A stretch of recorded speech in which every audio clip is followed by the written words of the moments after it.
మీరు మొన్న వెళ్ళి బట్టి గారి దగ్గర ఏం మాట్లాడారు? మీరు హుస్సేన్ గారు మీరు చెప్పండి. అంటే మీ మీద ప్రధానంగా వస్తున్నటువంటి ఎలిగేషన్ అదే, మీరు పోతున్నారు మంచిగా మీడియా కనపడటట్టు పోతున్నారు, మీడియాకి ఇంటిమేట్ చేస్తున్నారు, బయటకు వస్తున్నారు, మళ్ళీ మీడియాతో మాట్లాడుతున్నారు. ఇది మాత్రం జరుగుతూ ఉంది. కానీ ప్రభుత్వ ఉద్యోగులకు ఇచ్చినటువంటి హామీలు నెరవేర్చే బాధ్యత ప్రభుత్వ ఉద్యోగులు మీ మీద పెట్టారు కాబట్టి మీరు పోయి మాటలు చెప్తే విని వస్తున్నారా, లేకపోతే మీరు ఏమన్నా మూటలు తీసుకొని వస్తున్నారా అనేది వాళ్ళ ప్రధానమైనటువంటి అనుమానం. మీరు మూటలు తీసుకొని వస్తున్నారా, మాటలు నమ్మి వస్తున్నారా? నేను ఇంతకుముందు కూడా మీ ఛానల్ ద్వారా వేరే ఛానల్ ద్వారా కూడా పెట్టినా, ఒకవేళ నేను కానీ నా రాష్ట్ర అధ్యక్షుడు కానీ ఏదైనా రూపాయి ముట్టితే అది శవాల మీద పైసలు ఎత్తుకున్న వాళ్ళం అవుతామని చెప్పిన. మేము తెలంగాణ నిక్కచ్చ ఉద్యమకారులం, తెలంగాణ ఉద్యమాలు పాల్గొని ఉద్యోగ సంఘాల కోసం, ఉద్యోగుల హక్కుల కోసం పోరాడి రాష్ట్ర అధ్యక్షుడిగా, రాష్ట్ర ప్రధాన కార్యదర్శిగా 33 జిల్లాల అధ్యక్ష కార్యదర్శుల ఆమోదంతో ఆ సీట్ మీద కూర్చున్న రోజు అమరవీర స్తూపం పోయి దండేసి దండం పెట్టి చంపలేసుకొని వచ్చినాం. ఉన్నంత కాలం నిష్ఠగా పనిచేస్తామని. గత 10 సంవత్సరాలు ఏమైంది? ఎప్పుడన్నా గలం ఎత్తినరా ఎవడన్నా? ఆ రోజు కూడా నేనే మాట్లాడినా, సరూనగర్ స్టేడియంలో మాట్లాడిన, గౌరవ ముఖ్యమంత్రి గారు మీ ప్రభుత్వంలో ఉన్న బ్రోకర్ గాళ్ళని బయట పంపండి, ప్రగతి భవన్లో ఉద్యమకారులను పిలిపించండి, ఉద్యమకారులను గౌరవించండి, మాట్లాడిన రోజు తెలంగాణ రాష్ట్రం తెచ్చిన ఫలితం అందుతుంది, ఉద్యోగ న్యాయం అవుతుంది అని చెప్పిన. నా మీద రేట్లు చేయించిండ్రు. ఏమైంది? ప్రభుత్వం ఇంటికి పోయింది. ఈ ప్రభుత్వంలో కూడా ఒకవేళ జగదీష్ అన్న వ్యక్తి కానీ, ముజీబ్ అన్న వ్యక్తి కానీ, మంది కోసం నేను మాట్లాడా, ఏదైనా లాలూచి పడి ₹1 తీసుకున్నాడని చెప్పండి, హ్యాబిట్స్ చౌరస్తాలో ఉరి తీయాలి. బరాబర్ మాట్లాడతా. ముఖ్యమంత్రి గారు అన్నాడు ₹1 లేదు, నెల అయితే 5,000 కోట్ల రూపాయలు మిత్తి కడుతున్నా, నేను ఏడికెళ్ళి తెచ్చియాలని 3 గంటల సమయం ఇచ్చిండే ముఖ్యమంత్రి. ఆ టైం ఇయ్యాలి. మొత్తం చేసి నాయకులు ఉన్నారు ఆడ.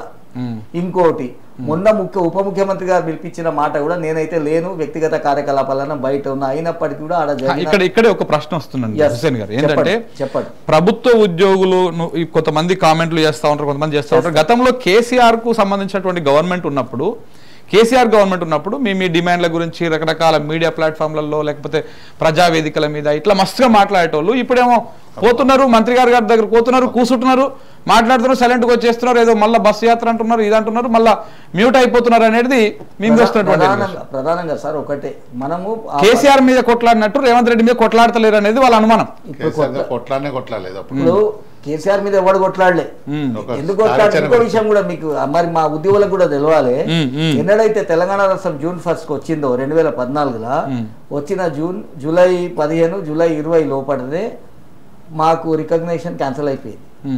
అంటే రాష్ట్ర ప్రభుత్వ ఉద్యోగ సంఘాలు ఏవైతే ఉద్యోగ సంఘాలు ఎవరికైతే రాష్ట్ర ప్రభుత్వం 60 సంవత్సరాల నుంచి గుర్తింపు ఇచ్చిందో ఆ గుర్తింపు ఆర్డినెన్స్ పాస్ చేసి తీసేసి మాకు ఖబరే లేదు. దాన్ని 9.5 సంవత్సరాలు అయిన తర్వాత ఒక మిత్రుడు ఒక చిన్న అది ఇస్తే అది చూసుకున్న తర్వాత తెలిసింది. అంటే మేము ఎవరినైతే నమ్మి ఈ ఉద్యమాలు చేస్తామో, సరే మనం ప్రజల కోసం, పిల్లల కోసం, భవిష్యత్తు కోసం ఉద్యమాలు చేసి రాష్ట్రం తెచ్చుకున్నాం. కానీ నమ్మినోని ఏమో అంటారు, మొద్దు సామెత ఉంది, నేను మాట్లాడదలుచుకోలేదు కానీ ఆ పరిస్థితి ఉండేది. ఈ ప్రభుత్వంలో కూడా 100కు 100% ముఖ్యమంత్రి గారు మాట ఇచ్చిండు.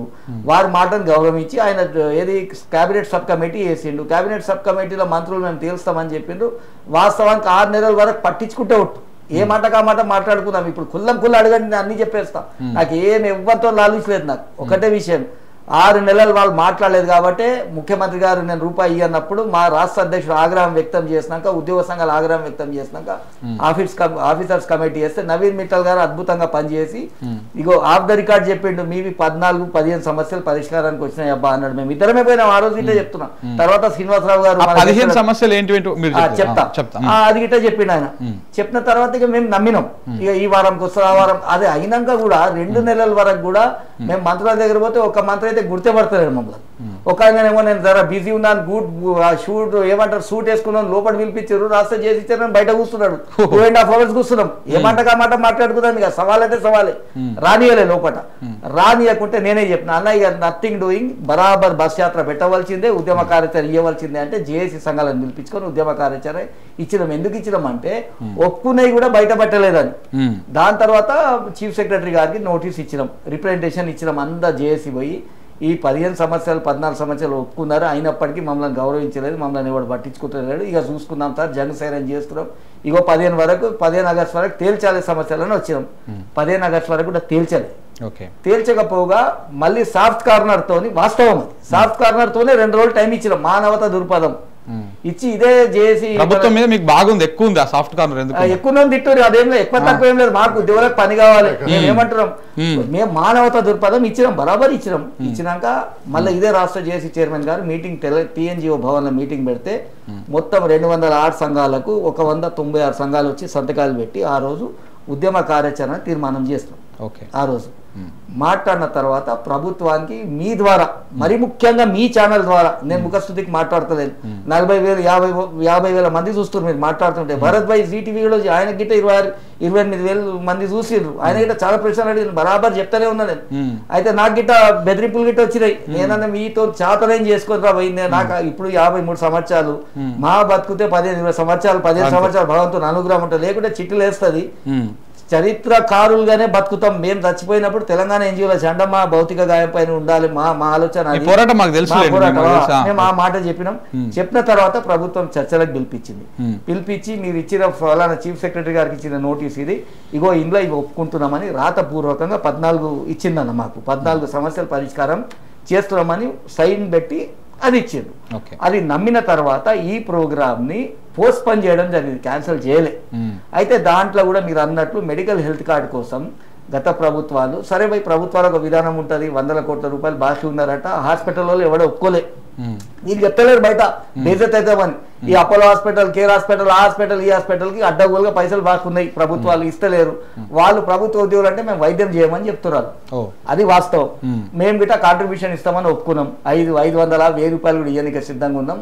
400 కోట్లు మావైతే, 400 కోట్లు మీవి ఇవ్వండి అని చెప్తే, ఇక ఒక మంత్రి గారు అయితే మాకన్నా ఎక్కువ తెలుసు, అదే మాకు తెలియదు, మీరు చదువుకోరాకుండా నిలగొట్టిండు మాకు అందులోకెళ్ళి.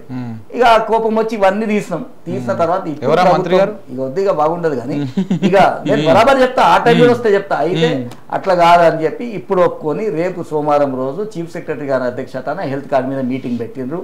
అన్నట్లు Panchayat secretaries grade 1, grade 2, grade 3 లేకుండా అవి చేసిండ్రు. ప్లస్ ఈ మన మిగతా ఎన్ని అంశాలు ఉన్నాయో అన్నిటి మీద